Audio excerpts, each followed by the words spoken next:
Texas, New Orleans, Louisiana. Michelle. Okay. I don't like those locations, John. They're not very fitting because we're giving away V Rising 1.0 tonight. You should have said Transylvania. So welcome to episode 855 of the Video Game Outsiders podcast. I'm one of your hosts, Michelle Madison. And I, of course, am your John Jacobson. All right, Michelle, listen, we got a guest tonight. Matt's not here. Where's Matt? What's he doing? I think what? he's going through the change. Okay. So joining us is the other Matt, Matt McCarthy, who, of course, is 50% of the kill screens. Your bandmate and buddy, your COD bro. He's 50% of the Western Mass Kayak Club. 50% of the Discord's over 40 favorite guest of the year, John. Long Borders Club, over 40 chairman of the Long Border Club. Mm-hmm. This is good. This Insider Baseball is great for new listeners, John. It's wonderful. Let's keep going. All right, Matt, how you doing? I'm good. How are you? Wow. Yeah. I don't know. Sorry. I was looking something up. I am also the pole position world record holder in your basement. Yeah, that's true. The basement record holder. But I did watch. Did you watch some guy set a new record in pole position too recently? I watched that. It was, no. It just makes me realize, like, man, I'm so close. Like, what I'm doing and what he's doing, like, I can hear when he's downshifting, where he's going off road and whatever. Like, I'm not, like, I'm doing the same things he's doing. You just have to do it enough times for enough hours to have a perfect run, Right. I barely remember that game. We played it for a while. Yeah, we were super into it. We need to get back to that. Because pole position 2 is cool. I mean, pole position is fucking awesome. Like, as far as driving games go. I know, Michelle, this is exciting, right? Oh, yeah. It's a video game podcast, John. I'm sure it's a video game, so that's fine. But I'm sure we're going to get off into some other off-topic things tonight. There's some interesting news. Like I said, we're doing... How far are you from that pole position 2 record, do you think, Matt? I love when I get interrupted in the middle of talking. When I'm trying to start... 100 points, 200, 1,000? We should do a stream pole position night. Yeah. There you go. Hi, Badger. What's up? All right. So like I said, we are doing a giveaway tonight. If you want to win a copy of V Rising, it's in our Discord. Check the pins. We're giving away 2 Steam keys. It came out in 1.0. We're going to do like a mini roundtable for the game tonight, just revisiting it, kind of talking about it. And like I said, you can win that for all week. Go to Discord at videogameoutsiders.com. Be picking 2 winners. We also have some games, some news. We are live right now on videogameoutsiders.com. We do it every Tuesday from 9 to 11 p.m. Eastern. If you miss it, you can listen anywhere podcasts are, as well as our app. Because, John, there are free shows that show up there during the week, as well as bonus shows from you and me. And that's right. You can support us and get the whole back catalog of almost 20 years and the bonus shows. And how do they do that? That's right. Go to our website at videogameoutsiders.com. There is a red premium button. Go ahead and click it, lick it, slam it, whatever you need to do. Just go to the next page and go premium. It's $1.99 a month. Once you're premium, you unlock our entire back catalog of almost 20 years, Michelle. And yes, you also get our bonus content. Believe it or not, we do other stuff besides these regularly scheduled Tuesday Matt hates shows. when you say that, but it's fine. He's not here. We do. But if you want to get all the bonus stuff, we do Micro VGO, PC Outsiders, the John Show is on there. We've done Netflix Outsiders. Matt and I have done the Call of Duty podcast. That's on there. Yep, you guys have been playing Gray Zone Warfare. I'm sure that'll come up tonight again. Yes. So be sure to head to videogameoutsiders.com. You can support us in the show. And John, we also have a voicemail tonight. That's right. Why don't you play that? Oh. Oh? Oh. Oh, okay. Let me get it. Hang on. One of those nights. if you guys do want to send voicemails, send them to 520 feel a VGO. Could be a question, can be a comment, can be whatever. Just pick up your phone and dial 520 feel. Doing this 20 years, guys. VGO. VGO, Boy Bizzle here. Thank you guys for speaking the truth about this Xbox situation, especially Redfall. I don't think anything more needs to be said there, but I just wanted to comment on the Tango Gameworks situation. I mean, I don't understand these people pouring their hearts out and the trauma, so-called trauma over this. Tango Gameworks' best game was Evil Within 1. That came out 10 years ago. That came out when I was 30. You could barely put gas in my tank. I'm 40 with a big-ass house and a stock portfolio now. That's a long fucking time. I'm sorry. Their games did not sell. And everybody's pissed because they were the only in-house Japanese developer. They also didn't make games for the Japanese market, i.e. JRPGs, big RPGs that sell in Japan. They didn't make them. Their games didn't sell, so they got shut down. Stop crying. Get over it. I'm out. A lot of people are crying out there. He's right. Yeah. It's Matt, what do you think of what's your these take on articles. this anti-Phil hate that's going on? Do you even know what he's talking about, Matt? I don't. I'm so lost. You don't want to know. Social media and journalists are losing their avoid mind. drama. That's loud, John. What's that?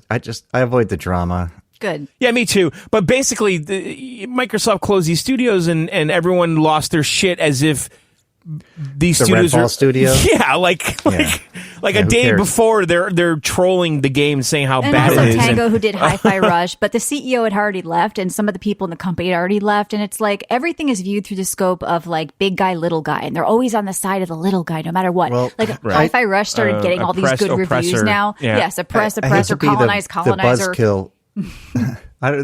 But like you guys realize like the entire like social media, it started off, it was different. It was like pictures of people's food or, you know, this is what I did this weekend or whatever.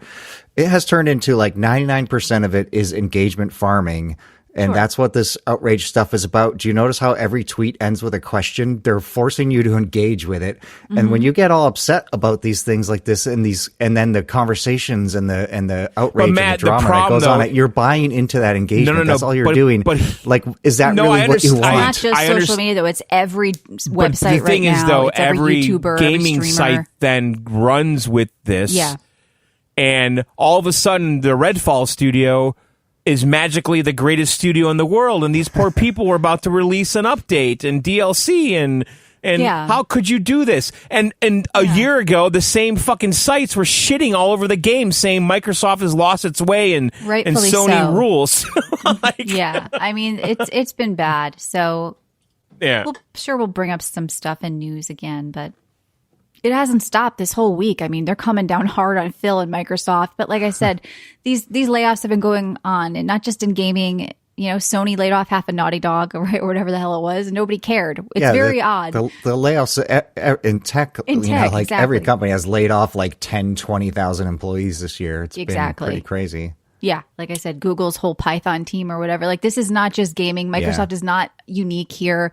This has been going on, and it's okay. There's gonna like the people pretending to really care about people. Well, that's I the was part yelled that at. How could drives you me joke crazy. about people losing their jobs? I'll joke about whatever the fuck I want. Okay, I joked when my own fucking father died. If you can't joke about something, then you're a sad, miserable idiot. And we're gonna joke about it because these are fake crocodile tears. Do you think Sarah on Twitter really gives a shit about Frank who lost his job at Tango No. Gameworks? She doesn't. And the thing is, Sarah, the day before, never even played Redfall or even Yeah. read an article about it. And now Right. she's an advocate for... They are, because it's all viewed as This is big what I'm guy, getting little at, though. guy. These people that you're upset about, they don't care one way or the No, other. but Matt, what happens, they're looking though- at what's trending. They're looking at the trending topic. Yeah. Oh, everybody's Yep. posting this. I need to post this and Here's the engage with my narrative. audience over this. Yep. Everyone's And upset, they're so just, I'll be they're upset. just But everyone's so-called following gaming along. sites- Whatever becomes.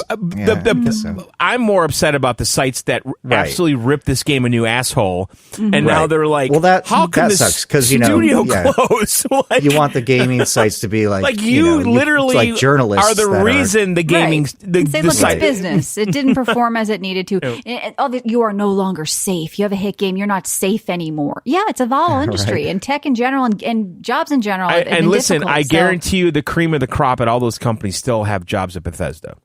They do. They've shifted some people around. Yes. But like I said, you know, the companies were kind of falling apart anyway. They were small. They don't know the ins. People acting like experts, like they knew exactly what went on, and Phil screwed people over. We Right. don't know anything. We're outsiders. We don't know what's going on at Microsoft.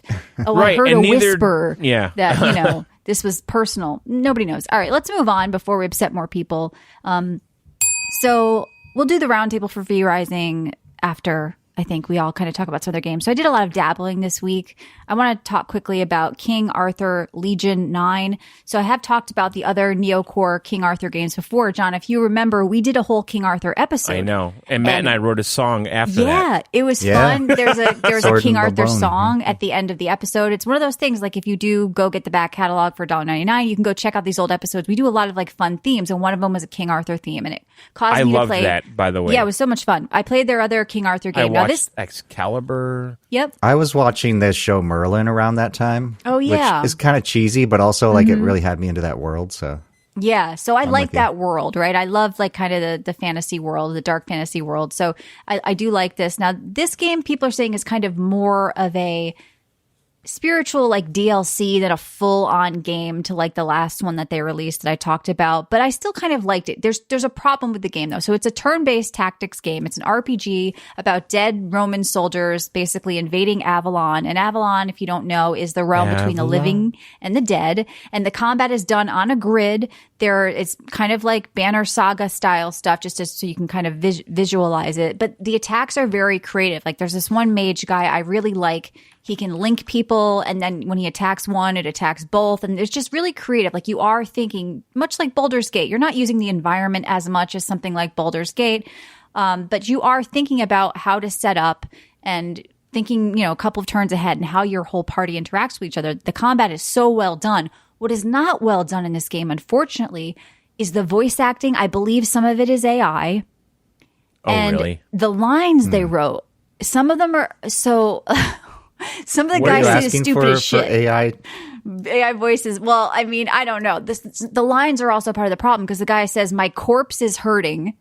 He says, "Stop making a mess." Like what? It doesn't make any sense. So you have to like, I don't know. It's ridiculous. Sounds like some 80s Turtles cartoon. It seems like it was generated by AI as well as performed by it. Like they need to just get rid of the voices in this game. Like just get rid of them. Like the music's great. The art's okay. The art's pretty cool. The animations are a little hit or miss, especially when you're running around. But what they nailed is the actual turn-based combat on that grid. Like I'm doing this boss battle right now, but I'm like stuck on, and I'm like, I keep going back to it. I'm like, this is actually really well done. And that one mage character who can do all these sort of links really saves the game for me. But yeah, you manage your characters, you collect gear, you're upgrading all their stuff, all the stuff you would expect. And it's pretty cool. But like I said, going into this, you have to know that it does not feel like AAA polish. There is some jank here, and there is some very questionable voice acting and voice lines like "my corpse is hurting." We can't have a King Arthur. Like you don't have to be funny all the time, right? Like I don't know why people Is this think like that. some Holy Grail type stuff or something like Monty Python? Well, no. I mean, I guess if you were going for that, that would have worked. But it has this serious King Arthur, like badass, Maybe this is dead Monty Python. I mean, it doesn't feel like that's not a bad idea to make a game where you train an AI to like do Monty Python style jokes. If the whole thing On was the campy, fly? fine. But it was like, I'm into this world. It's dark fantasy. It looks like Dark Souls. And all of a sudden, this guy's cracking jokes. It didn't work. I don't think they were going You're describing for it. Monty Python. I know I am. And I don't have a problem with Monty Python, but I'm telling you that it seemed unintentional. And the sound of it just didn't sound good either. I think they need to trim the fat because the upgrade system, all like managing your skills and all that, like it's really, really cool. And there's a lot of So it depth all takes there. place in a little arena that's like surrounded by. No, it's you're like walking it's just a around, fixed, and then you go into like a grid kind of fighting area when it opens up to a grid, like when you're fighting. And so you're walking around like a town or a village, and you're doing like much like Baldur's Gate, but very on a smaller scale, and not up to that obviously that polish, but it does sort of have that feel. And so I do like a lot about this, but it's some very questionable things. Like my mage guy has really good lines. He says grovel and beg, and I'm like, okay, I'm down with this guy's lines, but then his like goofy friend is like touch my feet, and I'm saying he said weird shit. He's like, why would you do this? That hurt my leg. Like things like that. Like you're like, what? Well, that's what you would say if you heard No, you wouldn't. You're an undead Roman soldier. You'd be like, die, heathen or something. You'd be speaking Latin. You wouldn't be like, ow, my buttocks. Like, I don't know. Maybe there was some guy doing this that like Monty Python that really did want to like slip these lines in, but it was actually kind of amusing. So if I have to recommend one game, it would be the first one, their King Arthur game. I forget, it's by Neocore. I forget the name of that first one I talked about, but this one's pretty cool. If you played the other, Knight's you're looking Tale. for more. Yeah, that might have been it. But Legion 9, which is this one, is new, and I do like it, and I really, really like the combat. Everything else, like I said, I'm a little confused. So I also started to think about Icarus again. Now, I know there's a lot of games that we've talked about before where they get better with updates. They get better with time. They launch and people are a little unsure. The vision's kind of, it's early access. And Icarus has been one of those games where they have been continually over the years pumping out content, pumping out DLC. It was a survival craft, but it confused, well, not really craft, I guess, yeah. But it confused a lot of people because, John, I don't know if you ever played, but when I first played, you were I remember you talking about it, yeah. You were dropped down into these zones, and there were like missions. They were curated survival challenges, and nothing really stayed with you, and it was kind of a temporary thing. And people were like, we thought this was like Rust, or we thought this was like an open world type of survival game. So the thing is, they decided to go in and they added a whole new mode or two. And the one I tried is the open world survival mode. It has persistent saves. You can choose from like various maps and drop zones, and it's like really what people wanted. Like when people first heard about this game, it had this vision of the typical, like I get dropped in a map and I want to be able to survive and build there and not have just some little mission that it goes away. So that's what they did. So I checked it out. It's actually pretty cool. Very nice tree chopping. Good. The like progression tree is insane. Like there's all these technology trees you move through. John, there are crafting tables, so I know you'd be a little concerned. But I mean, you're doing a lot of surviving in a very classic way. If you like a classic survival grind, you need to look at Icarus because you're upkeeping your water, your food, your oxygen. You have to mine rock to get oxygen out of it. And then you can put it somewhere and like in your backpack so it's constantly like ticking away. And down the line, you can get... Yeah, it's like oxide. Getting oxygen from carbon? Yeah, you get the carbon if you're burning stuff and you need that to do it. So you're doing all this little stuff just to live the day, right? It's not just the food and water. It's actually the oxygen. It's not like Astroneer, which I really like because you drop these oxygen tethers, and I thought that was very creative. Here, you're constantly going out and you're mining this stuff so you can kind of breathe until you can set up like, okay, here's a thing that makes oxygen at my base. And so you're skinning animals, you're cooking food. It's raining out. You can't see anything. I mean, it has this true classic out in the wilderness and a very beautiful map if you play on Olympus. It looks pretty good. Yeah, it's like, actually really nice. And I think that like it has that look of being out there in the wilderness trying to survive, and you can play with your friends, and they've done a really good job kind of listening to what people wanted. It was like, hey, we had this vision, and yeah, maybe some of you liked it, but it didn't have that mass appeal. Most people who want to play a survival game like this really do want that open world, persistent save kind of experience. And so they went back to the drawing board. They added the mode. They've added all these DLCs with different maps and different technologies. So if you want to like get the whole, like, I think Steam sells like a whole kit and caboodle pack with like everything. But so Icarus now, even just the base game is in a much better place than the first time we talked about it. $150. Is it that much? Oh my goodness. Yeah. Some people are like, there's too much stuff. The complete set is $150. Right. But this is the type of game like you could play forever and for hours and hours. Like there is so much grind, like in a good way. If you're someone who likes that in these games, how's the tree chopping on a scale of like good. Say Timber to New World? I think it's probably above average. I'm putting it at a 7. And there's all sorts of things you can do in the game. You can fish, and it's relaxing. The lakes are beautiful. Then like it's got almost this relaxing aspect mixed with the pressure to stay alive. It's so weird because I found myself having moments of pressure running around like, oh my God, I can't breathe. I can't see. I've got to get my base going, to then like, hey, I've got my log cabin up now. I'm going to do a little fishing. This is actually peaceful and relaxing. Let me just enjoy this. So I think those are the moments in survival craft games that like you go through these like, okay, back at base, now I'm back here. It has like a really nice flow to it, but it definitely has a grind, like looking at the skill tree and all the levels and all the different things. Like I think if you were to buy everything for that price, you would get 150 hours out of it. I know some people have that like dollar per hour thing. Like you definitely would, because there is a lot to do even in kind of like the base of what I did. So if you're someone who likes survival craft games and you want that traditional experience and you kind of passed on Icarus, I think it's a good time to look at it. It's a pretty game. It's got a grind, but some people love that. And so you may want to check that out. Very nice. Now, did you make guns? Are you have guns yet? I don't have guns yet. I saw them on the list. Yeah. Yeah. I'm looking at screenshots showing that's the problem with these games. Well, you can't just hand the guns out like candy in the beginning, like Rust. Well, they did in that. What was that survival craft game that we played not too long ago? That they gave you the guns pretty quick. I don't even remember you what it guys was. had tried one. Once Human, maybe. Yeah, that's With what John it that was. you had played. Yeah, Was it I mean, one no, where we got guns off of people that we killed? No, I'm thinking of Power World. Never mind. Was it Yeah, one? Power No, not World- One's Human. Was it? Power World Power guns to are get- really hard One's, to get. One's Human. I got some guns by killing some guards or whatever that were. You got nearby. ammo, not the guns.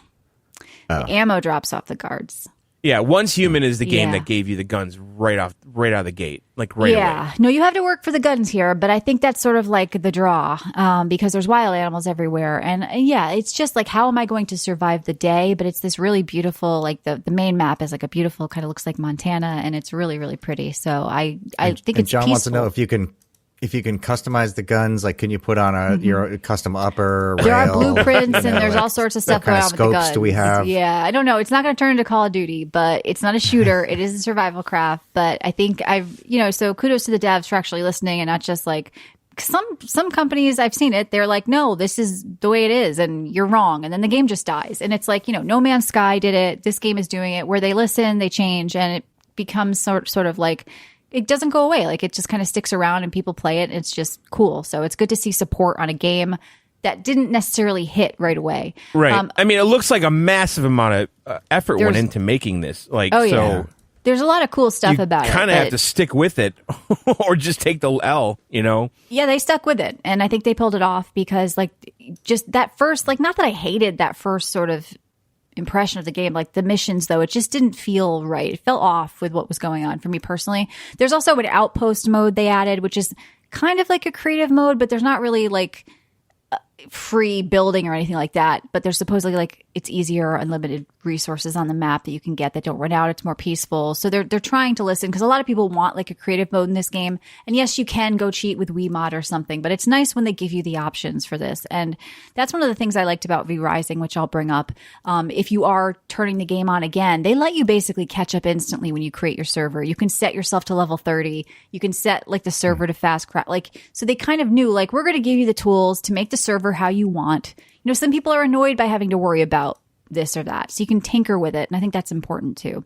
So, okay, moving on. Thank you, Kamikaze, for gifting me this game on Steam. It's called Gatekeeper. Now, this game is interesting because I have talked about another version of it in the past. The company kind of released it a few times in different forms with different names. But now it's out just Gatekeeper. And the tagline is co-op roguelike. And the aesthetic is very Risk of Rain 2, which I love. I love Risk of Rain 2, but it has a different camera angle. So the maps are also like smaller, they're more bite-sized. There's like little challenges to do on each map, but it's a roguelike. You're going to be picking different skills as you progress, killing bosses and stuff. I think it's cool. Can I put it in the same category of Risk of Rain? No, I can't. Like Risk of Rain is like God level good to me, and I think sort of sets the standard. But I can see what they were going for, and you can play with your friends, and it's only like $10. So if you have one of those kind of groups of friends where you have a weekend where you just want to play something, this might be it. Are you going to be able to play it for months like Risk of Rain 2? No. But I think it's interesting seeing that it was like Gatekeeper Infinity at first, and it was like Gatekeeper like Prologue. Like I've seen this game, and I know, What do you John, think about games we've that talked do about that? this They before. Soulstone I know. Survivors did it with a bunch of different forms. Like one was like action MOBA or whatever, and one was not. They just throw. They feel like we have the assets, we have the game, we have the engine. Yeah, we have the engine. It's all instead working. Of Let's adding just change modes the to rules. It, they make it a whole new game. Yeah, because they could have just added all these modes to the game, but that doesn't really take off. Because once you get buried on Steam, you're kind of screwed. But if you keep coming out with a new game, with a new version. One day, a developer on his lunch break was like, "Hey guys, look at this! If I put it in first person mode, it's kind of interesting, huh?" Right. Exactly. And then let's try call this it, now. Yeah. Yeah, so that's kind of what they did here too. So once again, being creative with whatever it is. And this is the best version of it I played. I remember Infinity felt a little rough or whatever. But this one's pretty cool. Like I said, it's not, I can't be like, oh, you like Risk of Rain? Here's the next one for you. No, it's not like up to par with that. But Gatekeeper is pretty cute. So thank you, Kamikaze, for that. And then really quickly before we move on, I did pick up something that's not a game, but I want to talk quickly about the Sennheiser Audio Momentum 4 wireless headphones, not the earbuds. I picked them up because I just wanted another option for my phone or my iPad. I'm not going to use them when gaming. Although, John, for the Steam Deck, maybe you would, because I know there's Bluetooth. Yeah, on or the Steam Deck. Switch. Yeah. Or the Switch, that's right. So we get people asking us about headphones all the time. It's generally not something I worry about because I have my one pair of Sennheiser that I game with on my PC, but I don't really do the whole wireless thing. So these are pretty cool. I love the sound on them, but the software is horrible. And people have complained about this before. Like Sennheiser needs to stick to what they're good at, which is the sound, and just not have this sort of stuff. But you needed it to set up the firmware. I had like a 2-hour firmware update that kept failing, and it was annoying. And there's touch controls on the side of the headphones that are awkward and bad. People bitch about them. I hate that shit. And the easier way to do it is through the app, but nobody wants to use the app. Just give us like an analog thing on the headphones, like that so I'm very. But you mixed can't on just them. adjust the volume using the system in like iOS. Yeah, you can, but like just little, because it also takes calls as a mic, and like the next song and things like that. Just like a swipe, like you can do all that, but you kind of like lean on something. If you take the headphones off, like the music stops. No, and I you go hate into that the app shit. to My turn that off. earbuds have all that touch shit, and I turn every single thing off. So you can get by. They're touch it, it skips a overcomplicating song, it goes to the next track. Yes. Like it was hanging up the phone calls on me on The accident goal, if I I think, is touch to my get ear. you to install the app, because once you do, they want you to sign up for accounts. They're promoting other products. I feel like it's kind of a shit move, but of course, as usual, the sound is wonderful. It's a Sennheiser product. They're pretty expensive. I think I paid about $275.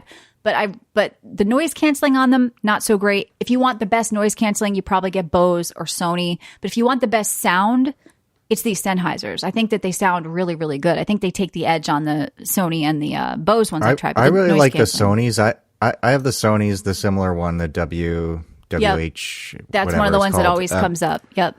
Yeah, those are great. Okay. Because I use the Bose Quiet Comfort QC4, whatever their current sound isn't model is, great, because right? somebody at work has those, and the sound was not as good, and the noise Yes. canceling wasn't as good. I expected the noise canceling on the Bose to be like perfect, to be better, but I'm I like, think the Sony one is what I Sonys are hear is better. like the best balance between having good noise cancellation and good sound. Like the Sony one is kind of like the go-to. For me, Yeah. I'm not as concerned with noise canceling, so I might stick with these just because I do think it has the best sound. And I do like their sound profile, but I'm kind of torn on some of the touch controls and them encouraging you to get the But app. can't you and- just disable that, Michelle, though? Or You can, or no? but you're going to want to go in it to do certain things with the way they have it set up. Like the equalizer keeps changing on you, and it's kind of buggy, and it's like, well, I don't have the auto off on. Why does it keep going auto off? Oh, I've got to go into the app and turn that off again. So basically, if you take the headphones off, it stops, and I don't want that to happen. Now that's a setting in the app. You can turn it off in the app. If you just uninstall the app, it keeps. I love that setting. Some people though, do, because I know. like somebody comes over to talk to you, you pull your headphones off your head, and the music stops. You don't miss what you were listening to. I know. I'm pulling them on like too much, and I don't know. For me, I didn't want it. So you can turn it off, but once again, it's like buggy. There's some bugginess that it seems like it's almost like they want you to have that app installed, and not that they're intentional bugs, but it's just kind of like you still going to want it on your phone. You're still going to reach for it, but the sound is really great. So I know we have people always asking us about headphones. If you don't care about the noise canceling, maybe check in with the Sennheisers. If you want the best all around, check on the Sonys. And yeah, people are using these for Switch, for Steam Deck, for phones, tablets, whatever. But the noise canceling on these, really not great. You can still kind of hear people talking next to you. So I still do like my AirPod Pros, but shoving things in your ears constantly is a little annoying, I will have to say. So I just wanted another option. All right, I am just drinking water. We'll talk about your V-Rising in a bit. What'd you do, John? I played some stuff. So, all right, let's talk about this. Matt, did you play that Pac-Man game? Yeah. Okay, you want to talk about it? Sure. Yeah. All right, so there's a new Pac-Man game out called Pac-Man Mega Tunnel Battle Chomp Champs. Yeah. Quite the name. And I kind of reluctantly bought this. Yeah. Like, because there was that time, remember that first Pac-Man game and we had a VGO tournament and you you're won it? thinking of Pac-Man Championship Edition DX or whatever it was called. And then they did a second one. And we did a VGO CEDX. contest. And you won that, right? Like, if I remember right? Like, yeah, I won one of them. I believe it was controversial, though, because I'm a friend of the show, right? So. Oh, was it? Right? I don't know. Was isn't it? I don't think so. It was to me. I felt bad. I don't know. Oh, okay. I mean, that should make you worse if you know John and you game with him. Yeah. That you should get extra points. So, so there's been a bunch of these. I played the hell out of that game, by the way. That game. I know, I did too when we were doing that contest. Like, Yeah.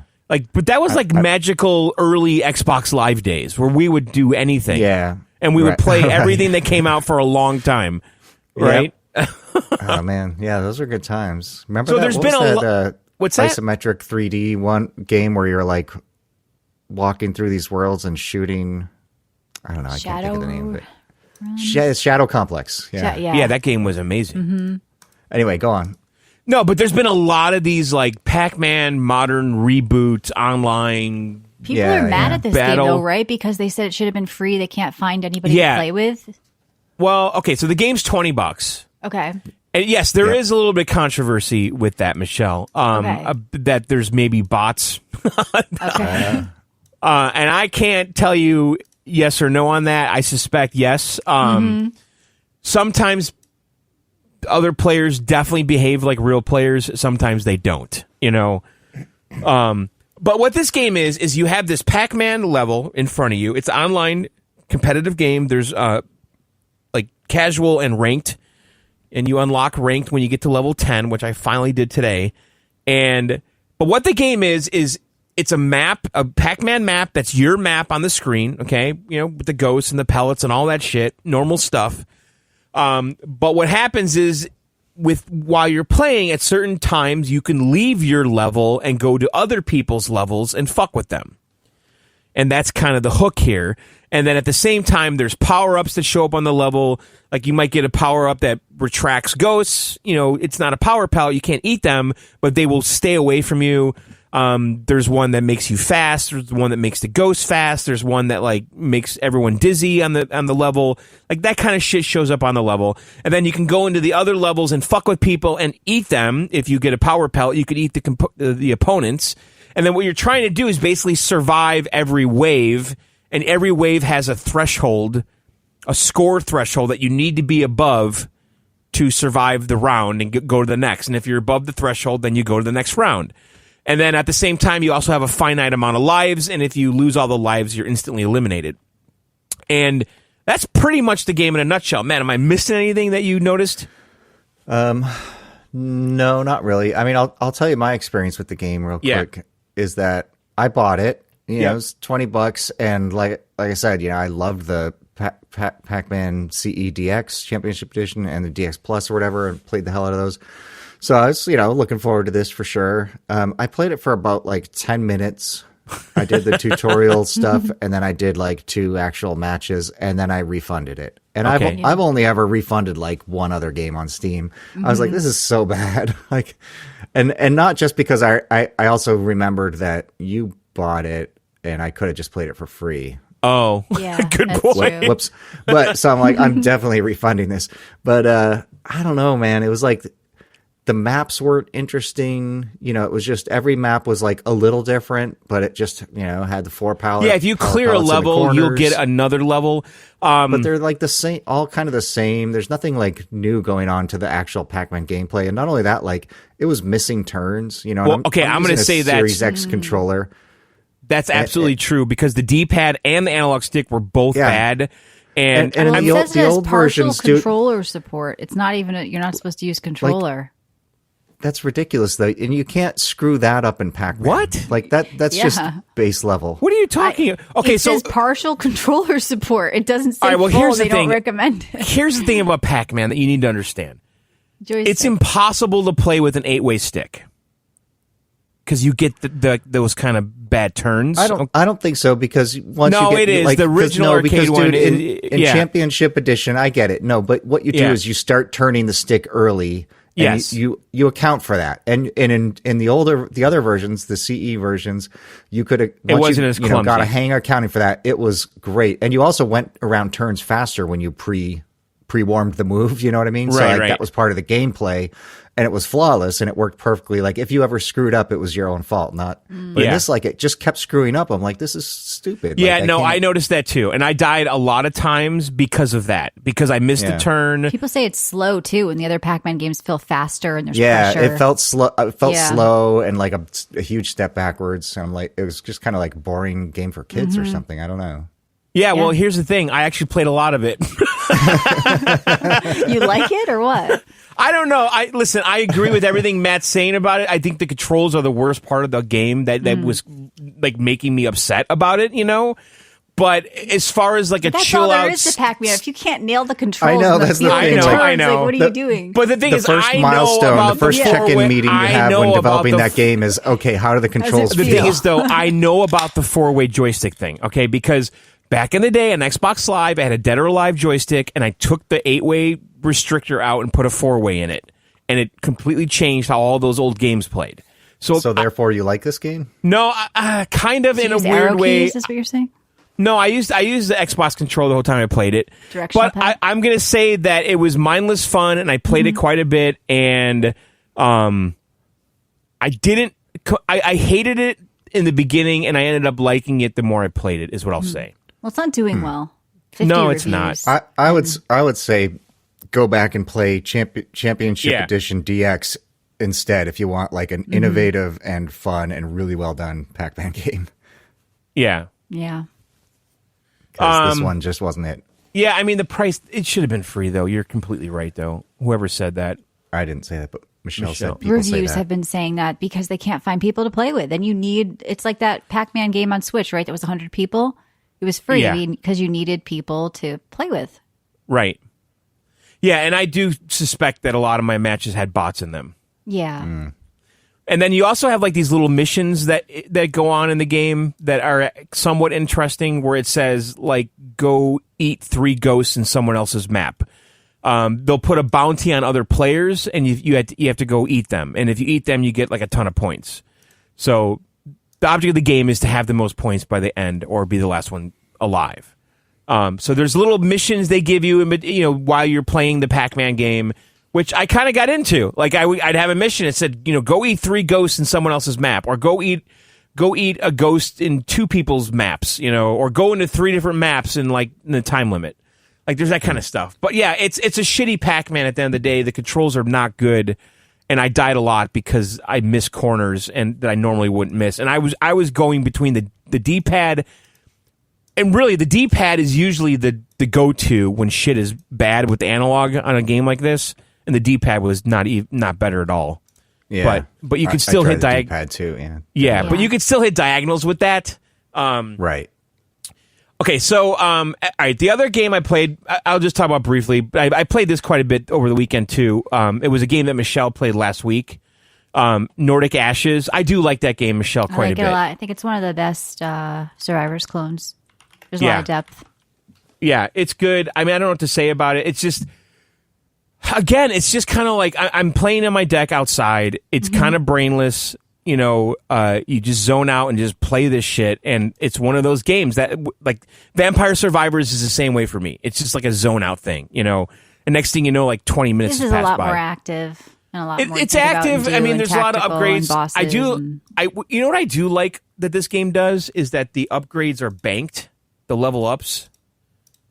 You know what I'm saying? Yeah. Like it's not forcing you when you level up to pick something. Right. Like It's like a point you it's- put in a talent tree. it's like a little tiny thing they did, because a lot of these games you're playing and you're constantly getting the pop up menu to upgrade something. Yeah. And it can take you out of the game.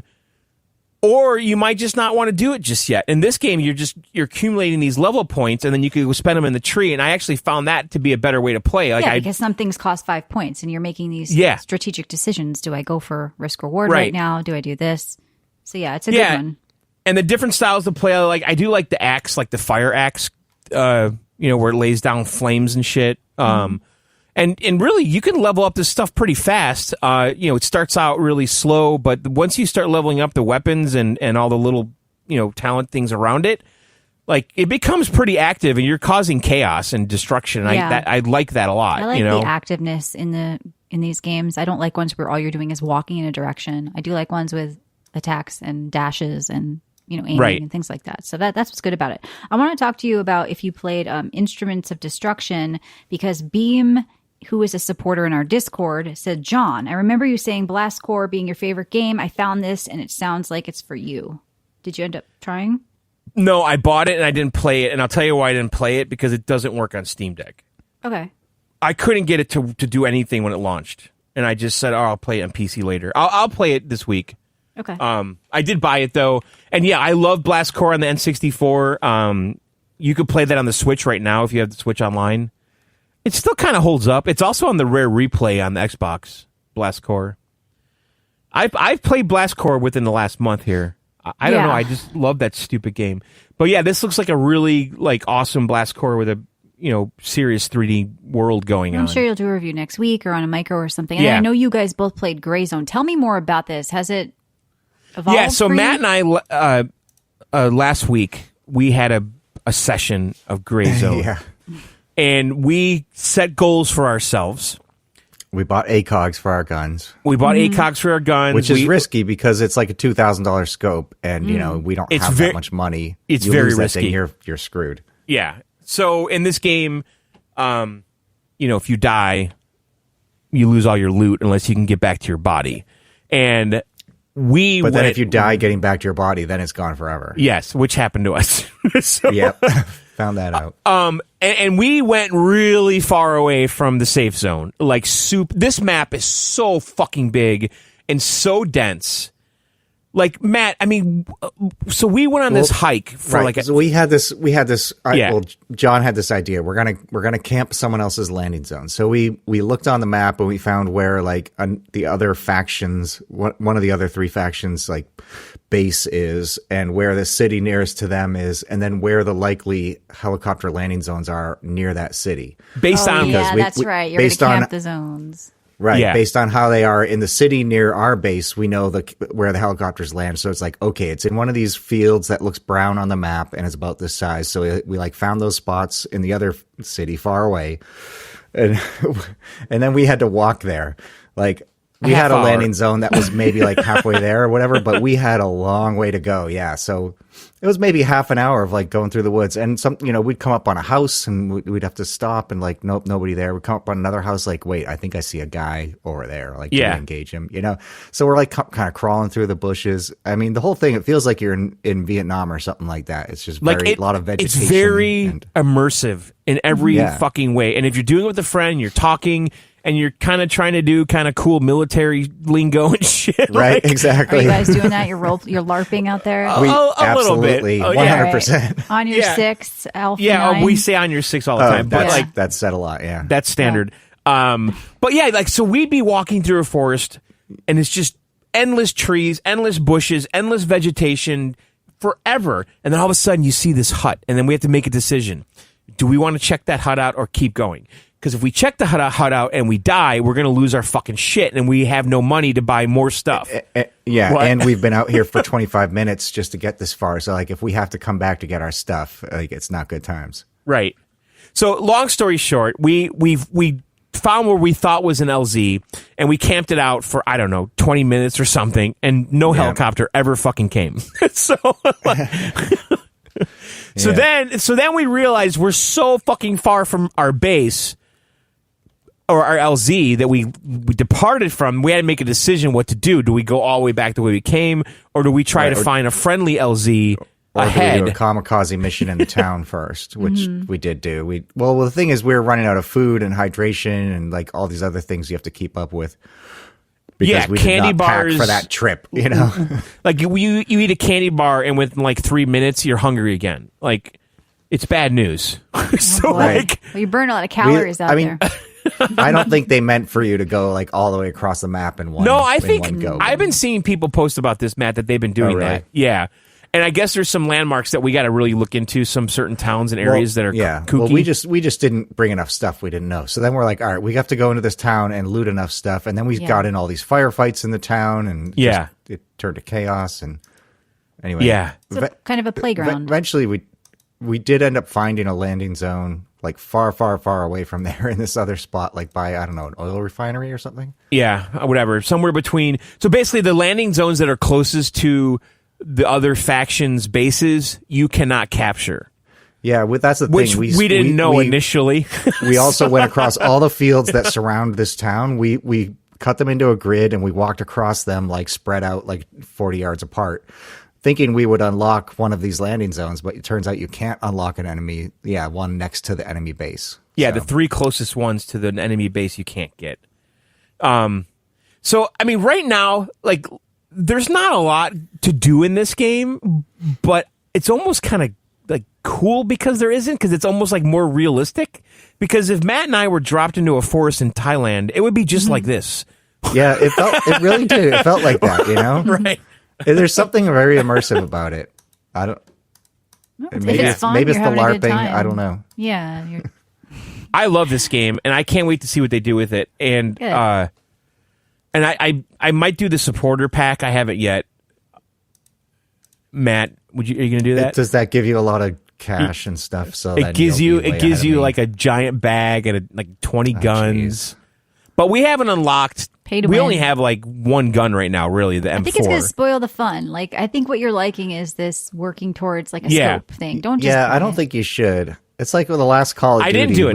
We load into the first match as a couple level 1 guys, and John's got like glitter glowing off him, and he's like, a fancy helmet and a pink gun. I'm like, Jesus Christ, you paid for the Snoop the super Dogg. pack. Like, what are you doing, John? Yeah. I know, but part of me really wants to support this game.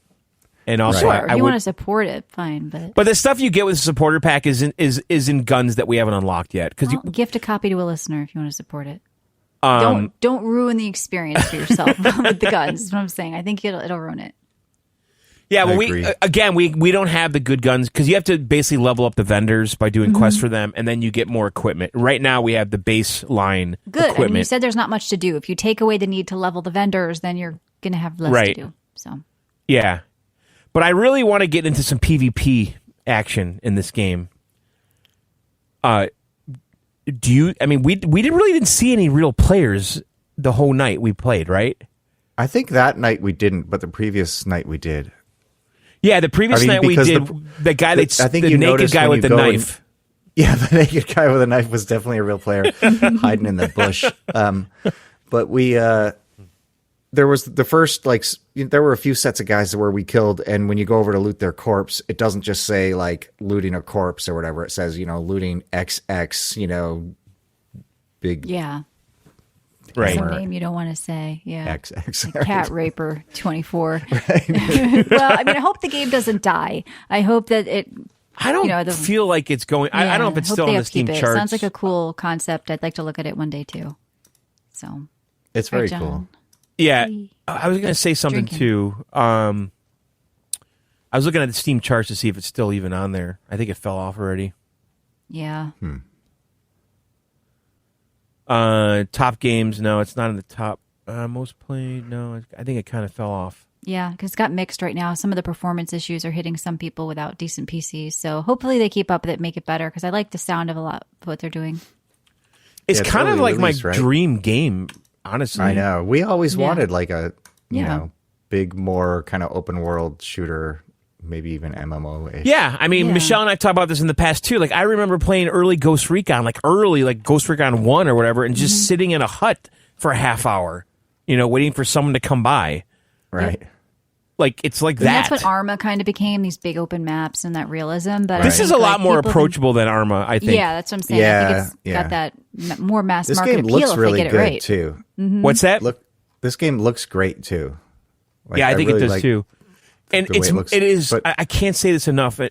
It's mind numbing how many fucking trees are being. I know rendered sometimes at any given. you're just looking at the screen and you're like, there must be literally 100,000 trees being rendered, and you can see big groups of them swaying in the wind, and stuff, and all the leaves are rustling on like 100,000 trees, and just like, what is going on? And there's here? day-night cycles, right? So it's probably get there before the evening. It's getting dark. I don't Can't see the know. enemy. I would didn't say see no. that. Really? Okay. I'm surprised because that could be cool too. Like trying to travel at night, but it gets scary in the day, and there's things that come out in the morning. Or if they really want to go the MMO route, they kind of need some sort of weather system and daylight system. I guess it's not really MMO-ish. Okay. That in that way, it's it's more like, I don't know. Big permanent map. It's a big permanent map with 3 factions of 18 on the map at one time and a shitload of AI, NPCs. Yeah, they need just a lot of people. They need bigger maps, more people, more real people. They don't need a bigger map. Well, okay. No, They need the more map people does on not it. need to be bigger. Just It trust should me be on bigger. this. I want there to be more than like 60 people on it, and half of them are bots. I want, Right. you want it to feel like wow when you go into a But bustling because town. it's so, it just needs more players if you want to bump into them more often. Yes, like you want that. Yeah. You play WoW. But when it's again, empty, if you felt Matt and bad. I were dropped into a Thailand jungle, Maybe you guys should do this. this is Well, exactly I what know. it would be like. Well, that's What? I think that's like a lot of what I like about it is that it's not just like run, kill these guys that spawned from their base, die, respawn, run, kill these guys. It's like you can be going gotta through the stumble jungle into it. Figure it Yeah. out. for 20 Yeah. minutes, and then when you do see somebody, you're like, is there somebody, 6 o'clock possible tango, and we're like looking at down our scopes, we're like confirmed, there's, we're Right. trying to figure out how to take this guy out without, because at this point we have really high risk reward or really low risk reward. We're looking at 20 minutes of pain of getting back to our Right. corpses if we die. But that's what makes it worth it. That's what makes it meaningful. I feel like games have been, especially with instant portaling everywhere. I've been against that. People Right. saying, "Oh, we need that." No, Right. you don't. That's I why, mean, John's like, oh, I wish Yeah. we had vehicles. We could just cruise No. along real quick and we Wouldn't could be fly fun. our own helicopter. I'm No like, risk. that would ruin all of this. Exactly. The moments are organically like in I do Valheim, they think were vehicles running around should figuring be shit out, and something losing it all. on there. building a boat to travel to the next zone in Maybe like- Valheim. Maybe like a Flintstone car. Like you have to use your feet. Like Yeah. it goes really slow. Like Or a a shitty bicycle. motorcycle Yeah. or bicycle. Yeah, or bicycle. Yep. Yeah. But I got to say, Matt, cause we played, I don't know, for a couple hours at least that night, and Yep. and we were on our own away from the base for a long fucking time with our high cost scopes and guns. And when we made it to the LZ without dying Yeah. and basically logged off with all of our gear, I was like, fuck yeah. Like, Yeah. that felt good. But you Yeah. did die You and you earned had to walk back like I 5 know, miles. Yeah. Yeah. we got pinned down in a garage. It was bad news. Oh no. That's why it took us so long to John had to wait for me. I don't know. Like I said, I hope they keep up with it. It sounds cool. Everybody has wanted a game like this, and it's just not been pulled off yet. I mean, that was a big promise of what was it, DayZ, or that game that was a lie, was supposed to be another open world MMO shooter the day before. That's what it was called. And that Oh, was yeah. just a fluff that game. one- But it was the most wish list pre-ordered game because there are so many people who love shooters and are looking to combine it with, like Destiny wasn't it for me. I know it had potential. It was very portaled, but someone's going to come along one day, and maybe this is it. Yeah. Do it right. All right, I'm drinking a Lagunitas IPNA. All right, Matt. What did All right, you do this week? So I played a few things. Obviously, I played Pac-Man Mega Tunnel Battle Champs. We talked about that. Yeah. But the what big thing? Well, one thing I played is this Wizardry Proving Grounds of the Mad Overlord. So Wizardry is an old game like that. This is the first Wizardry that came out in 1981, but they did a remake of it. Just this year, like I don't know, like a month ago or something.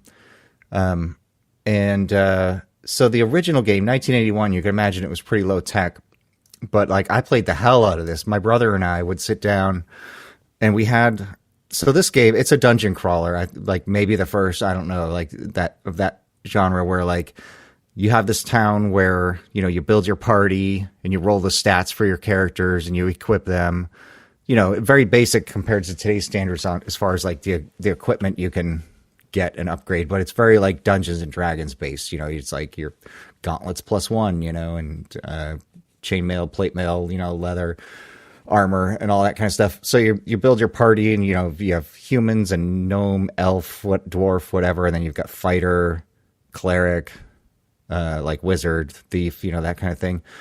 And then you go into the this maze, this dungeon, and It's like an old school like first This is person like a first-person dungeon view. dungeon crawler now. yeah. So like the original one was, green lines. It looks like green lines and mostly text mostly just some Apple text on the II? screen. Yeah, Apple II. It was like game of the year back then or whatever. But you go in and you don't know, like, you don't have a map. You don't know where you're going or what's all you see is like a couple lines. If there's 2 lines on the left, that means there's a wall on the left. You know what I mean? If there's like a square in front of you, that means there's a wall in front of you. Otherwise, there's going to be, if there's 2 lines on each side, then you know you can go straight. It's like that basic, right?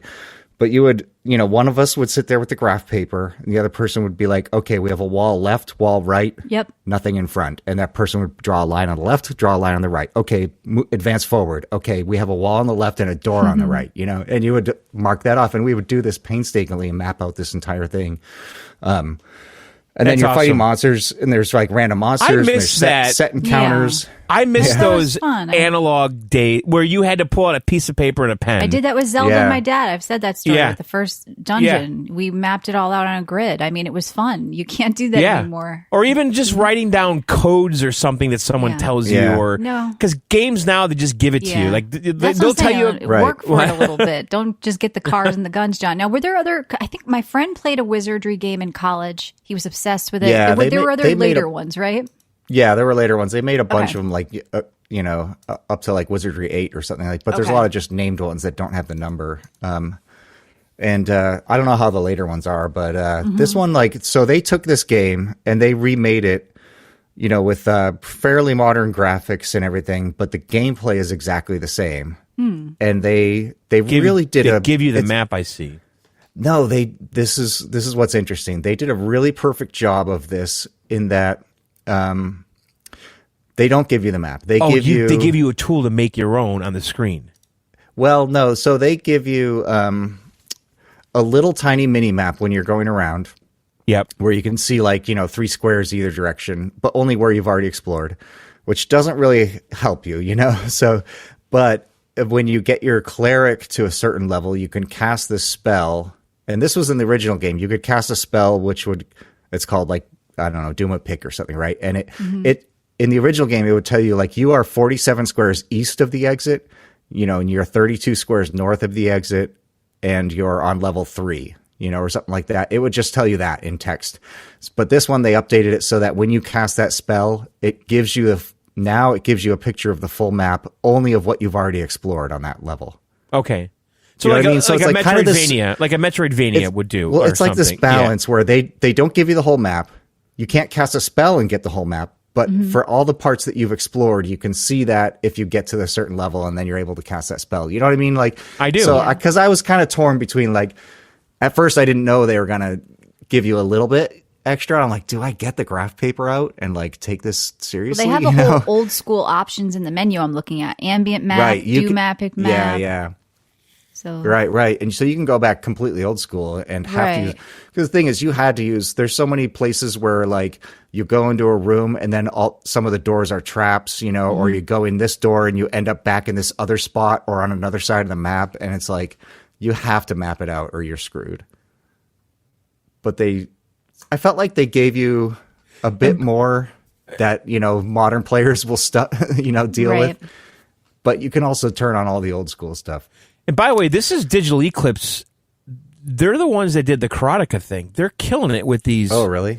Oh, yeah. The Karateka, the making of Karateka game is awesome. Like the game itself is ancient and I can't play it anymore. But all of the stuff that came with it, the documentary, how they made it, all the interviews, they don't have any of that kind of stuff in this though, right? Like, not that I saw. I don't think so. Because that would have been cool.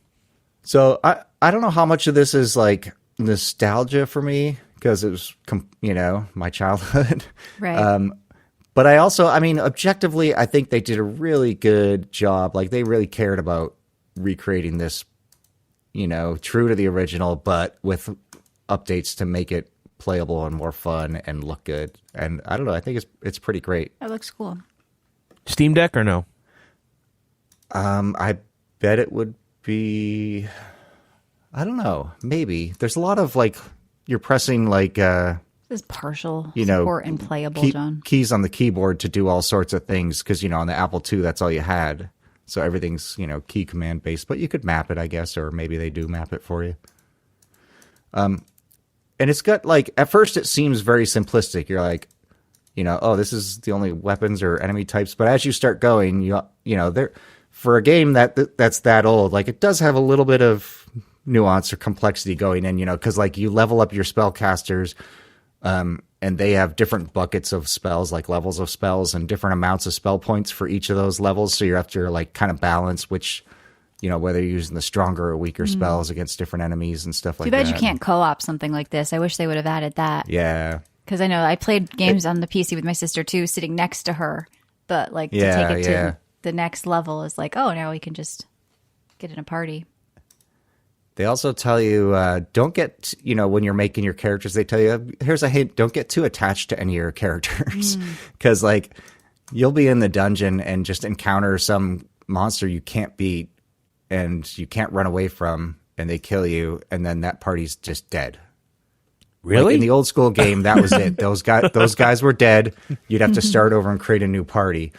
But then you could recruit players from the tavern that are, like, a couple levels less than the level you had gotten your previous party to, so they don't completely punish you, but it's pretty bad, because you get into the characters.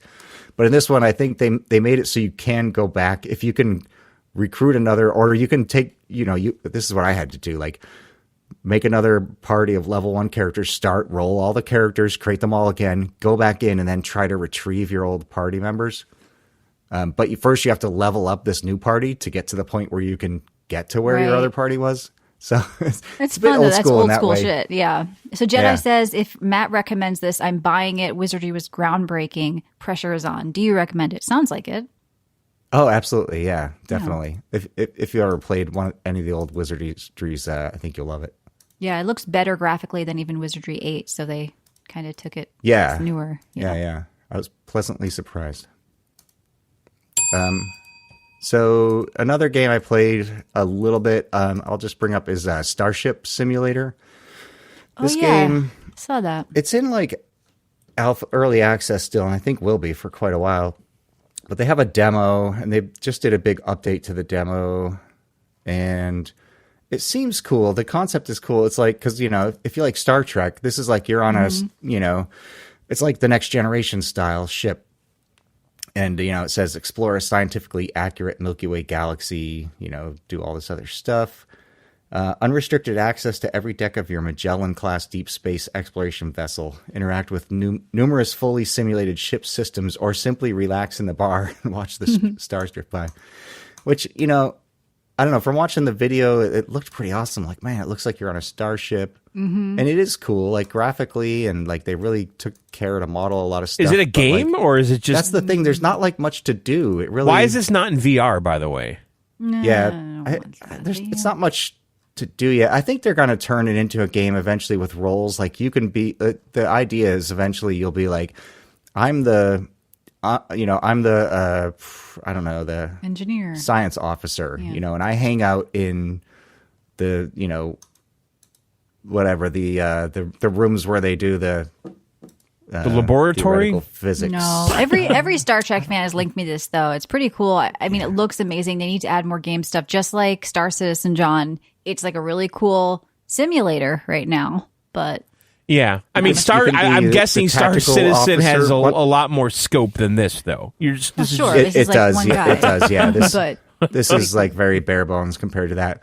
Walking around the spaceship is cool, and it does kind of feel like a Star Trek ship and whatnot. Mm-hmm. And I did pilot it, and I was like, okay, Saturn is not that far away, and I got a hang of the controls. You have to do a tutorial on cold starting the engine and whatnot. But I navigated this thing to Saturn, and I blew right by it. Then I'm like, all right, I'm going to try. I turned it around and then came back in really slow, and it took a while to make sure I didn't screw up the speed coming into Saturn. I finally did it. It's epic. Saturn's getting bigger. And then I'm skimming into the atmosphere. I'm thinking I'm going to go into this planet, and check it out. And it just turned into pixels, and then I was inside the planet, and then I was on the other side of the planet. Oh, well, so if Todd Howard made it, you he'd flew say, through a JPEG. Space isn't meant to be flown through. Right. Creative vision. So you got to the JPEG and just kept going right through. Yeah, so it's got they need a lot of work, but eventually the idea is, I guess, it's going to be like it's going to be like multiplayer and also NPCs, like a fully staffed ship with thousands of people, One person's the captain, one person's a pilot, you have the engineers, you can be a passenger, and you just kind of like walk around and watch people do their job or something. Yeah. It's very weird. I don't know. What do you think of these games that are just I don't mind simulator stuff. I mean, I just bought one. The whole point of it is driving. All you do is drive in like this like night city. You listen to music, you drive a car, you make money and upgrade your car. And it's just a driving simulator. And people like in their reviews are like, oh, I just play this for 20 minutes just to chill. Like I think simulator stuff, not everything has to be a game. John, would you agree? I mean, you do some stuff. Like what? Well, Melvor Idle or whatever the hell that one is you like. Yeah. Cookie Clicker or Cookie Idle Clicker. Farm? These idle games are kind of the same way. They're mindless activities. So what does it matter if you're clicking or walking? Everything is just, there's a purpose for them. Yeah. I mean, how long, though, before the Star Trek family shuts them down? I don't think so. There'll be mods. Yeah, I think it looks like they're very careful not to. I mean, their logo does kind of look like this Federation. And the interface, logo, I see the interface for the ship looks like Star Trek, too. Well, I played that VR Star Trek game with you, John. Yeah, I know. It's different. It's different enough. What is the that uniforms look. I mean, there clearly is somebody that loves Star Trek: The Next Generation that making this, but I don't think they're ripping anything off, though. Really. All right, cool. And that's a demo right now. It's just free. That's a demo. That's why. Yeah, I wanted to play that because some guy at work was playing it on his Steam Deck, and I'm like, oh, that looks pretty cool. Like, I like Star Trek, but not there there's yet. not too much there right now. Yeah. John Luke. And that's it for what I played. I guess, V Rising is the other thing, but we'll talk about that. And Gray Zone, obviously. All right, Matt, what are you drinking? Sierra Nevada Hazy Little Thing IPA. There you go. I'm All right, still Michelle. into the hazy beers. Yeah. So V Rising just came out in 1.0. It's been getting a lot of attention. I mean, they gave us some keys to give away, and we wanted to revisit the game because, John, you tried to play this game before in the past, and it didn't have any controller support. You couldn't even use the Steam Deck. Well, I tried. Yeah. So you and I played together. Though we streamed it one night. Yep. And I also tried playing it on my Steam Deck last year, and the controls were no go. The controller support. It kind of like barely would work. How but how are they now? Because I think it's coming to PlayStation 2, or is that okay? Actually, they must have added some controller support now, right? No, there's full controller support now. Okay. It's drastically different than it was before. Good. So it detects the controller, and then all of a sudden the interface changes, and you have all these shortcuts everywhere. And that's the thing. There's a lot of different shortcuts, crazy shortcuts. Like to build, you have to hold the left D pad and then press A. Yeah, because it's still a B. survival craft game. If you don't know, it's a vampire survival craft game. So there's a lot of things where a controller might not make a lot of sense, but the movement on the controller, I bet, is great because the movement makes sense. Everything. The combat makes sense. Yep. But you can't. There's no free camera. You can't move the camera around. Well, you can't really So what's you interesting can though, move it by. I played. You I can played on move keyboard and mouse, and which I think it seemed like you kind of have to because there's so many keyboard, keys and shortcuts that you're doing and building and all the spells. I'm like, how could you do this with a controller? But no, let me explain too. But hold on, the one thing that's doesn't have awkward a free with camera, but you can move the camera. Yeah, can't you spin it? The one thing that's awkward about keyboard and mouse is you have to move your like mouse cursor in the direction you want to attack. Which is different than, you're moving around with WASD. You're aiming. It's not where you're looking. It's where you're aiming. Yeah. Right. With certain things. Yeah. The camera, there is a camera mod for it where it's more behind the back thing. Cause a lot of people wanted that like a World of Warcraft view, like behind the character, but it's top down isometric. And I could see myself playing with like a controller and a keyboard when I wanted to build and do stuff. But if I was running around fighting, like the combat, I bet feels pretty good. Yeah. Yeah. The combat's fine. I think the aiming is a little clumsy at times. But I want to clarify with the camera. The camera is static. You can move it, though, but it's a series of shortcuts to move it. That's not... You can't just spin it with a thumbstick. Right, that's what I'm saying. The camera's not like unlocked free with the right stick. I need to work on that. You have to press like right trigger and something else to move the camera left and right. Like right trigger plus L I don't think and you're B. really meant to move the camera, but really. You need to at times, though, when you're building especially. I guess so, yeah. It's a little like you have to hold down the right mouse button to move the camera. With the keyboard but mouse. like really for building is when you need it. Because for the most part, I was keeping the camera static, But when I wanted to get, I couldn't see like a area inside my house where I was building because the wall was cutting it off, and I would just rotate it. Well, the controller support is a big part of 1.0. And also they added a whole new enemy and boss, so you can get more powers. Now there's a whole new zone. They redid the UI, compared to the first time I played, a lot more polish. Here's the thing with this game. Can I tell you to go back to it and restart? Not really. If it's your first time to visit this game, I'd say go for it. It's a cheap, well-priced survival craft game that's fun with your friends. There's a lot of, you go out, you kill different things around the map, you gain their powers, and you slowly grow your base and slowly get more powerful. You build out this cool character, and it's really fun with friends. So what do you guys think of it as people who don't really play a lot of these? So, yeah, I'm not really a survival craft guy, but I wanted to ask you, I noticed I had to pick a server, and I think it said something about server reset in a certain number of days. Yeah, that's a public one. I wouldn't have picked that. So that's if you're going to play on a public server. So you want one that was kind of just set up. So and that they can steal refreshes. your shit when you're gone. Yeah, I would just play on your own created server. When this resets, am I going to lose my castle and my everything I've leveled up? That's for people who want that redone experience with a lot of people around and the PvP and all that stuff. So if you want to do the typical experience, you'd probably make your own server or play on your friend's server. And you can just create that privately, and then you can. Now I made a private server. Now listen, I tried doing the PvP first because I actually wanted to do the PvP. Even though I know it's harder, and you can lose all your shit, and people can raid your castle and steal it and burn it down, and whatever. And I couldn't get. Maybe they had traffic over the weekend because it kept timing out. Popular, yeah. So I did a private server, but that was my second choice, and maybe in hindsight it was the right choice if I want to keep playing this game or revisit it later. You guys should do it together on a private server at first, just until you get your bearings. And yeah, that might be better. Yeah, I got myself in a situation where I finally figured out how to build a base, and that I had to go to a certain spot, and I'm coming in completely fresh here, and nobody explained it to me. But so I start building the base, and then where I placed it, there was a rock golem sitting there that I couldn't clear, so I couldn't build where he was. And then on the other side of the base, not too far away, was this man-eater Venus flytrap thing that kept coming up.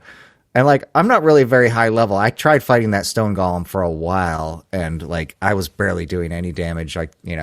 Even though I have the mace. And whatnot, Michelle, did they change? Because you used to be able to put your base anywhere. So okay, now it thank seems you. like Thank there you. are I'm not hallucinating. spots for your first base. But I think you can still maybe plop it anywhere. And I think every time I went to one of those designated areas, there was a fucking spider that killed me. Eventually, I didn't have that problem. I went there and killed somebody and put it down in the first spot to the left. Eventually, I found a spider-free area, but I remember just building my base willy-nilly before and not having these little icons pop up on the screen directing me to building sites. Well, I mean, with 1.0, they also released Legacy of Castlevania Premium Pack, which is just cosmetic, but a lot of people are buying it because it's Castlevania. And there's also stuff you can do. It's pretty pricey, but you're really just getting cosmetics, but people are calling it the Konami tax, they kind of had to for the license. But if you want to, I don't know, I think the game is reasonably priced, and it's fun with friends. And 1.0, like I said, the thing is it's hard for me to restart. So what I ended up doing after I tried to restart a little bit is I went in and created a server kind of where I was at last time, because I was at end game. But of course they added another zone, other bosses. And if I want to see that, I had bat flight mode. You can get turned to a bat and eventually fly around. So you can kind of skip by that, create your server at level 50, give yourself the gear with this much stuff, turn off the build requirements. You can kind of catch up because you lose everything. It was a full reset. And that kind of sucks because the game's been out for years. Like I said, I had a massive base with all these graves and I was farming bones and I had this whole thing and I lost it all. So it's kind of like a dagger to the heart, no pun intended. So to tell you to go back and restart is kind of a rough thing. But for the people that didn't pay attention, 1.0 now is the right time to go in because there's no more resets now, they said, if you're not on that, reset server. Unless you choose the wrong server I did, apparently. Create your own server with your friends. Go in there and we're giving away 2 copies. So come to our Discord at videogameoutsiders.com. Check those pins. Enter to win. If you support us on Twitch or support us anywhere else, you can get multiple entries. And I think that this is a game, like I said, better with friends, but you can play it alone. I've done that too. I'll say I really like the game. I wasn't expecting much, and but the combat is fun. I like killing things. Yep. The building was cool and very intuitive, and like the building system and menus and like the way it gives you all these little quests, that you have to do. Little mini goals. It all Build works a bone really well. axe. Yeah. And I'm walking around, I'm killing a bunch of stuff, and then all of a sudden my guy's on fire, and I'm like, what the fuck? Yep. Why am I on fire? You're a vampire. And then I'm like, oh yeah, I'm a vampire. That's daylight. And then I'm like, Yeah, I know that cycle. eventually you can like. Yeah, Get there's some- a you cape could- and there's protection Yeah. and I remember last time complaining about that because it is a little irritating. Now you just dash into the shade for a second and move around. I mean, there No, has I know. to be I some figured it sort out. of downside, Yeah. right, to moving No, around. I think in it's the kind day. of cool. It's Yeah. true to the vampire. They want you to like lore or have story. mist browsers going, and they want you to have like Right. move in the to hunt in the Well, day in your or hunt base, at night. sure, yeah. Yeah, but they I want think you to, it like, creates a hunt in the day cycle and build because it. at Yes. night you want to be near your base where you've got the mist thing, Yep. and you're doing base upgrades and doing Yep. building. Right. So because you're during the safe day, there. you're the mist. There's some really cool boss battles in day, this yeah. game. So they start off kind of jokey, but there's like probably 50 bosses to go find, hunt, There and are. kill. And there's like Yeah. a badass priest nun guy in a church that I remember killing, and you kill him and you gain his power. So the drive of this game is like, what boss are we going to hunt tonight? Let's kill him. Let's get his powers. Let's try a new Yeah. build. Like the combat's actually good. A lot of times in survival craft games, like Valheim, still my favorite, the combat is not that great. In this game, they really Right. kind of, camera issues aside, they got the combat right with the powers and the fun and the building. It feels like almost an ARPG meets survival craft with the camera and all that. So I do recommend V Rising a lot, like I said, and I'm glad you guys like it. I think you should try it together one night, like with friends. It really makes it's a cool difference. game. And, Yeah. and I realize Yeah. now it's all about completing the. I beat the first boss, that wolf, It's and all I got about his. boss killing. Yeah, Yep. and then you get their abilities. So like I beat Yep. the wolf, and now I can turn into a wolf. And you can anytime I swap them want. on the fly, which is really nice. So you don't have to pick a build you're tied to. You just, you know what, I'm going to go kill a guy in a mine and he's susceptible to shadows. So let me go kill the shadow guy and get that. Like you can Right. change around and have fun with the powers. Oh yeah, Be a the different caster. builds. Are you playing with all the different builds too? Are you sticking with one or all of them? Or you want to collect every power. Like it's really great for that. Like, Yeah. So I was kind of focusing on blood magic the first time I played, and like this time I'm like, huh. And the nice thing I like about it is like you have an axe which does trees. You have a thing that another pickaxe that does rocks, but everything can do everything. You don't have to keep. Yeah. It's just you Right, get more. yeah. You yield more. Yeah, when I you was swap. using the axe for Right. most things. Yeah, so if you want to be lazy, you can do it, but you'll yield Yeah. more using the proper tool. That's a nice quality of life thing. They also added like inventory management sorting, so you can go up to a box and just click a button and put a certain thing of a certain type in. And for anybody who plays survival craft games, it's a nightmare if they don't let you craft from the Yeah. boxes or organize from the boxes. So like because this game has been around so long and I got all this feedback, they've now put all this into the game, and so 1.0 feels really refined. And that's what's the good news about it. If it's your first time entering in, you're going to be pleased. I think you're not going to have a lot of, well, this really sucks, because they've already had years to sort this shit out, Yeah, and I will just say, performance on Steam Deck, not that great. Well, It's about a pretty 40. good looking game. It's about 40 FPS tops. It's not bad. Anything over 30 on Steam Deck, people are happy with, John. Yeah, that's Tops. not bad for Steam Deck, really. Yeah, I What are know. you expecting on a mobile chip? Just saying, 40 FPS tops. Yeah. Well, Well, you'd be surprised how many games are locked in at 60. I know, on but that- it doesn't on that have. It's stupid not a thing. cartoon game. Like if Right, right. The art style isn't. I don't even know if I'd play this on the Steam Deck. Like I don't know. Well, you want It's a to know building something game. funny? It's- So, like, I played this on the Steam Deck like over the weekend Mm-hmm. and today, right? Only on the Steam Deck, right? Right. This 1.0, and then today, I went on my PC for the first time since 1.0 came out. I'm like, holy fuck, does this game look different? Like, Yeah, you I can't could, really judge I it could if see you're just- my character. Like, I'm like, wait, is that my? I actually questioned if it was my character because he looks so detailed and different than I saw him on the Steam Deck.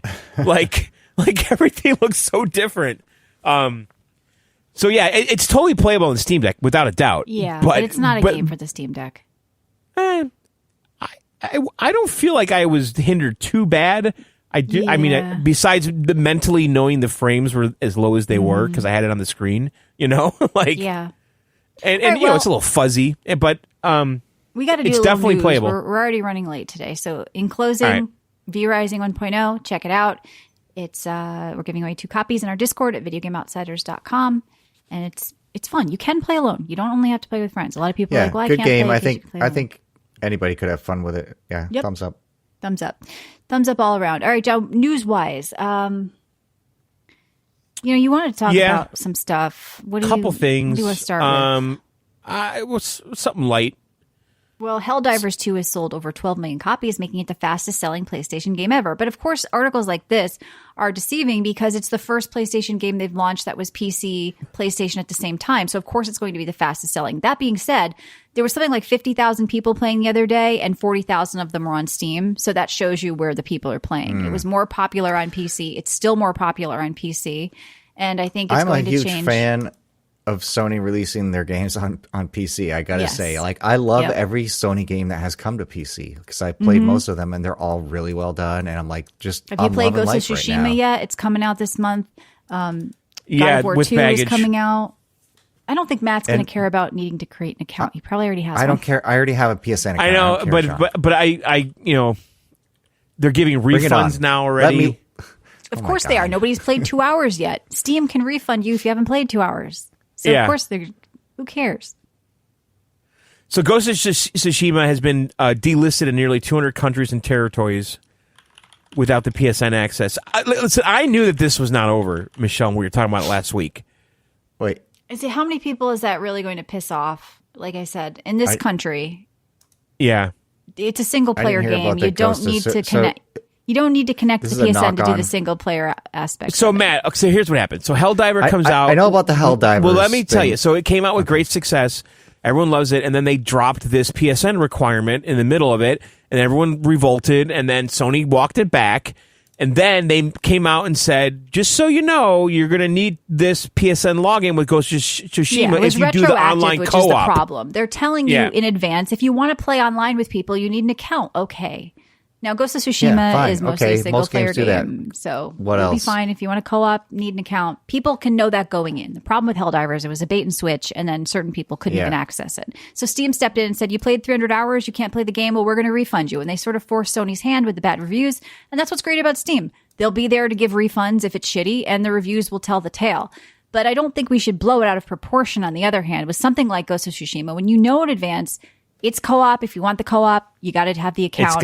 It's got this Helldiver stink though that they're not going to be able to shake easily. It's too soon afterwards. I'm just saying they're going to have a hard time shaking it. That's what I was saying. It's going to impact. It's not really going to impact you though, because you don't need the account. You should just play the damn game. It's all right. A great Let's talk game. about this. So the next Assassin's Creed. Yep. Is coming out. Takes place in feudal Japan. All right. At least it's going to look a little different. Assassin's Creed Shadows was announced. There's a trailer. Do we care about this series anymore? No. That's the problem. Do we? Honestly, I don't think Ubisoft makes good games anymore. They don't. I just don't. It's over. I mean, besides Rainbow Six, which was made 10 years ago, like what are they putting out that we ever play for more than a week? Nothing. Like nothing. Maybe the same cut and paste. Formulaic Division. Copy pasta. Division, but 2. At that point, how old is Division, Matt? It's old, but Division 2 is not super I know. old. We played that a lot. We definitely did. And we even got that DLC for Division 2. And but that's an old... Remember? When did Division come out? Division 2 release date. That was 2019. 2019. That's not too long. 5 years. I think it's a long time. So the first Division was 2015. But who knows? I think it is too. We'll look at it. We'll try it. Okay, play feudal Japan, sure, great. Awesome setting. They need to do something totally different, though. Did you know they're doing a Shogun Season 2? Are they really? Yeah, even though they weren't supposed to. No spoilers. I won't spoiler. I love the show. But we should have talked about this before, but... Oh, sorry, go ahead. Did you watch 3 Body Problem? I did. I liked the concept. Some of the casting and acting was spotty, but...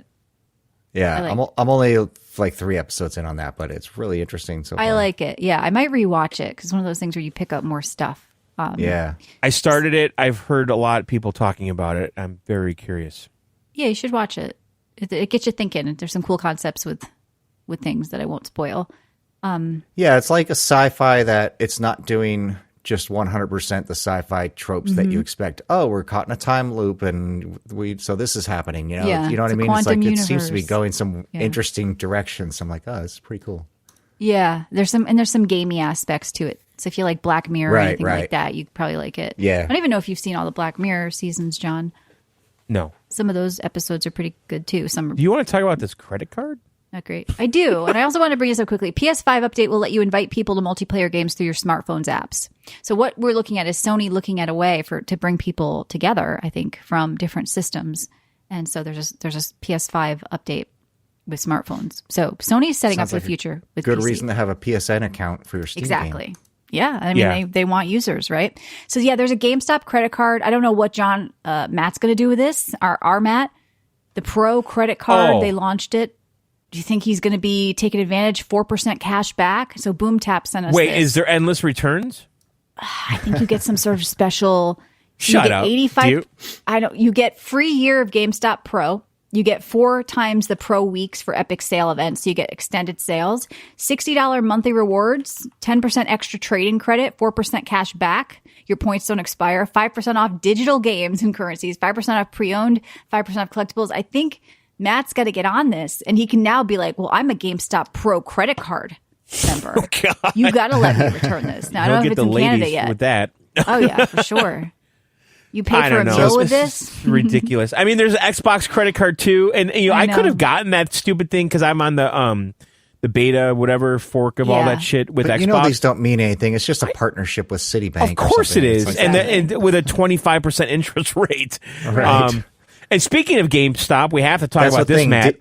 Did you see that Roaring Kitty tweeted for the first time since like I 2021? shared it with you.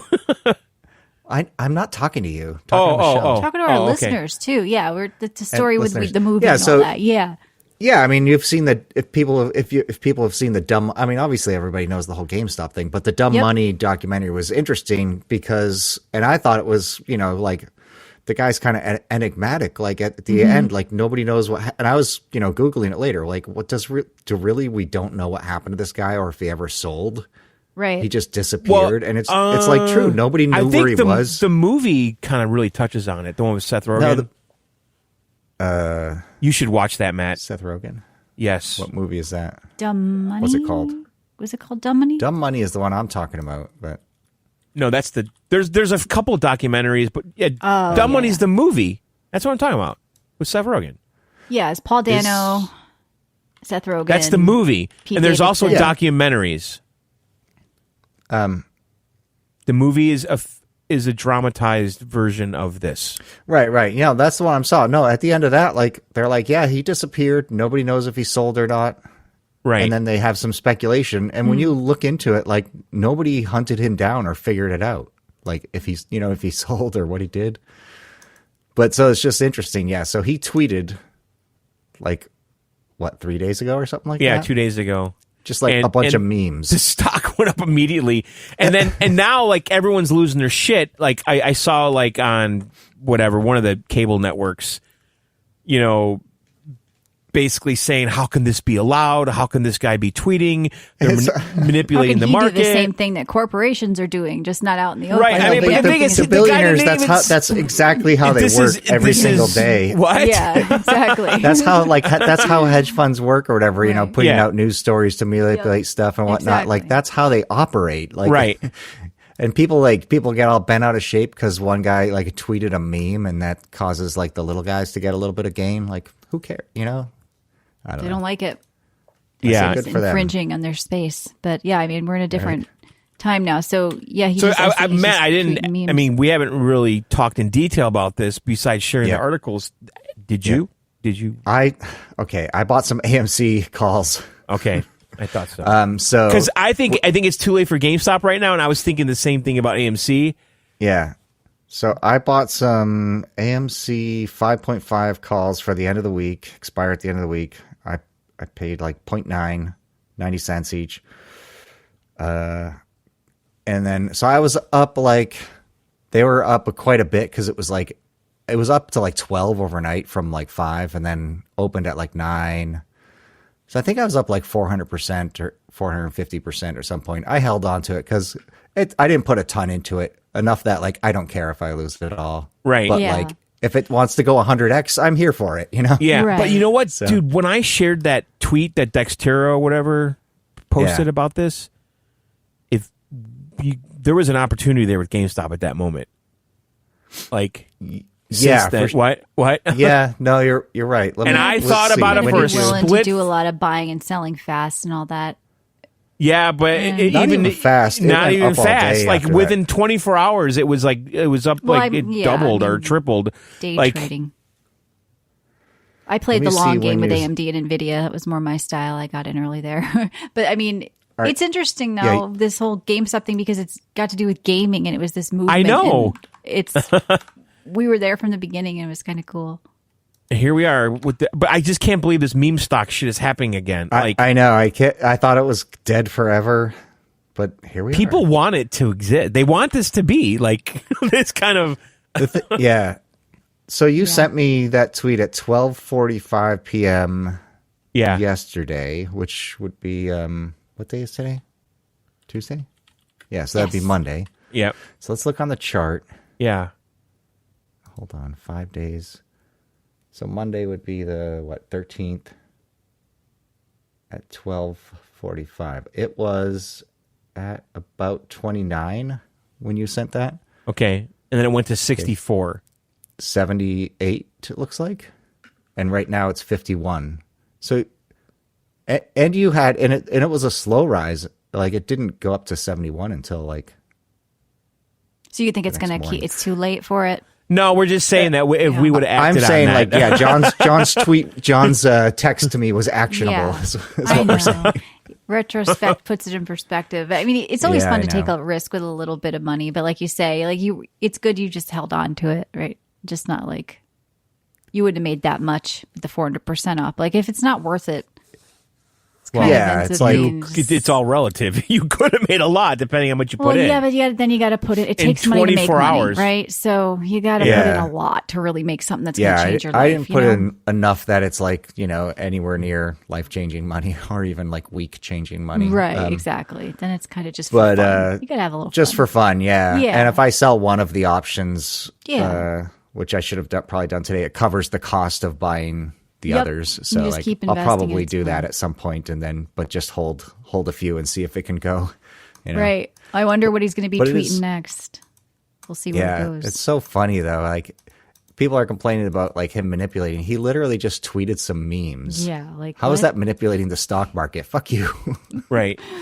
And they were saying on some cable network, if you really like this stock, why don't you come on the show and tell us about it? Mm-hmm. And everyone's like, if he did that, he would be arrested immediately, like doing that kind of endorsement on TV, on a financial show. Well, I mean, he went, I don't know. I think, because from the documentary, Larry, he worked at Mass Mutual. He was a finance guy. Like, he knows what's legal and what's not. That's why he never said, hey, guys, I want you guys to buy this stock. He never said anything like that. He just said, here's what I'm doing and here's my results. No, yeah, he said, I like this stock.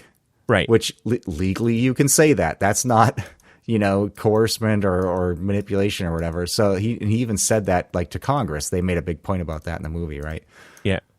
So he could go on a show and just say, yeah, I like this stock. I'm sure that'll be the next tweet. It'll be like, I like this stock. But I mean, at some point, he doesn't want to create trouble. Like the bigger he gets, the more you don't want to create look at Elon with Doge. Yeah, he's protected though. I'm saying this guy's not that rich where he wants to go create these problems for himself. He's tweeting and he's got people telling him he's breaking the law and then he needs to meet with Congress again. And I bet he's stressed the fuck out.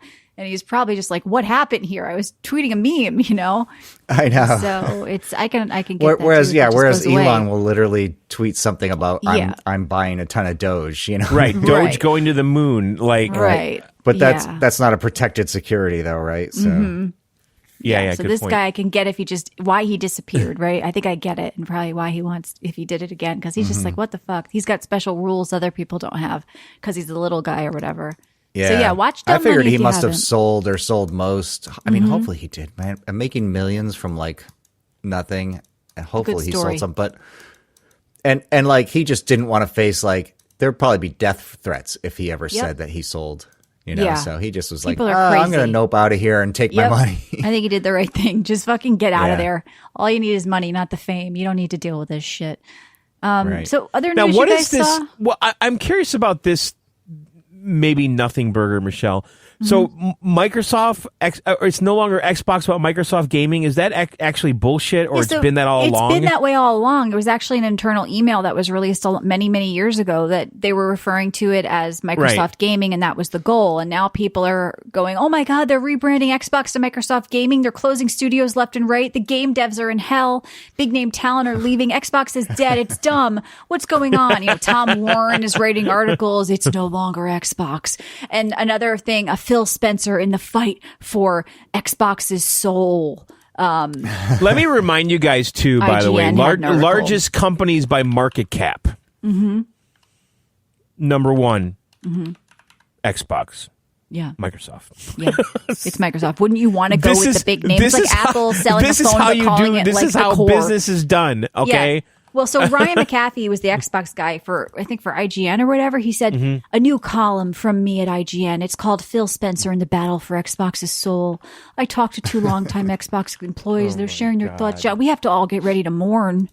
Look, we said Xbox was dead 15 years ago on this show. We did try to warn you, but it's rebirthing into what they need to do to survive, which is Microsoft and probably an Xbox handheld and probably cloud and probably Game Pass on it and subscription services. And you know what? Sony's kind of dying in a bit too. Here's an article. Where are all the PS5 games? And if you dig into the article, it's saying, well, what's going on here? Where are all these exclusives? Same thing with a Switch.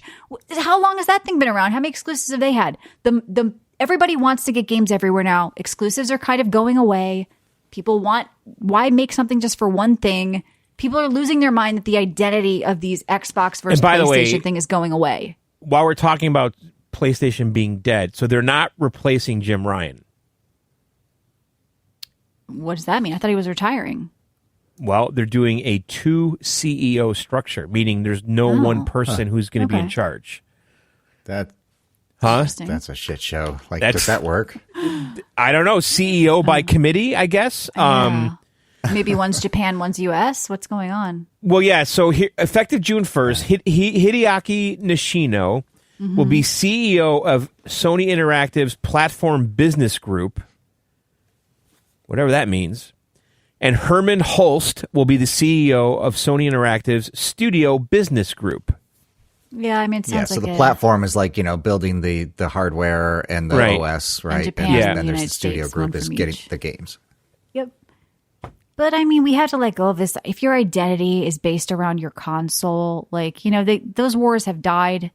Hopefully, with you as a child, Nintendo versus Sega. I guess this PlayStation Xbox thing. A lot of people are mad. I feel that's the last time I really cared was Super Nintendo versus Genesis. Yeah, but a lot of people still care. They're still acting like they're in a war with it. I was kind of mad. Why do I like the Red Sox and think the Yankees suck? I don't know. It's not like the individual players on Boston, they're not from Boston. And they might change. They could be a Yankee tomorrow. That was one of the things I used to like about college basketball. But yet I still think NBA. Yankees suck and Red Sox rule. So all right, just chill out there, okay, man? All right. I know. I'm from Connecticut. We were right in the middle of both of them. And at college, whenever they would play, it was a war zone between the Yankees and Red Sox. So I don't care about either. I'm more into basketball. Like I said, that's why I like college basketball, because when my sister was at UConn, I rooted for UConn. These were UConn players and UConn students. And it's like the NBA. I used to like Shaq on the Orlando Magic. You think that shortstop from the Dominican is in a Red Sox? No, and he could be somebody else tomorrow. He could be an Atlanta Brave tomorrow. There's no loyalty to that college. It's they go to that school, and my family goes to that school. I think I get more into that, but I don't know. There's definitely a passion with the Xbox versus PlayStation thing, and it goes on all the time in our Discord in the Gamer Wars channel. And some people are just they don't want their exclusives to go other places. And you know what? It's they're okay with them going to PC, but then the second they go to Xbox or PlayStation, but you have to let that go. I think we're in this kind of gaming is everywhere on every system, everything. That's the future. Let it go. I think people like to root for their thing, right? But when you're rooting for your thing means you get mad when the other guy gets something. Yep. Then you're just being a baby. PlayStation people that are mad that they said Starfield sucked, they said Redfall sucked, they said Xbox couldn't make good games. Then Xbox fires the Redfall studio, and then they're mad about that. Saying. So you want them to suck and make shit games? Which is it, guys? You just want to be angry, right? You want to. They're never going to support Redfall. They're never going to buy it. They're never going to play it. They're never going to do anything. And the minute a Redfall employee stubs his toe, it's outrage. Like I said, they went and gave Hi-Fi Rush good reviews on Steam because the poor developers need support. Yeah, we've got to stop personalizing the games. Reverse review bombing is a new thing now. Yeah, uncanceling. Was there? Yeah, reverse review bombing. People are very sad right now. All right, well, we're going to get the hell out of here. Hold on. Can you believe? Because John, you mentioned market cap. Can you believe Nvidia is bigger than Google? I know, it's crazy, right? Well, obviously they're doing a lot of stuff that is outside the gaming world. Right. Well, yeah. It's the driving the technology of AI and for everything and medical. Yeah. Right. So it's good. I'm a big NVIDIA fan. Looking forward to the 5090s. Let's see what they're priced soon. If you want to win a copy of V Rising, come to Discord at videogameoutsiders.com. Check those pins, giving away 2. If you want to find John and Matt, you guys do music online. It's called The Kill Screens. You'll put a song at the end of the show.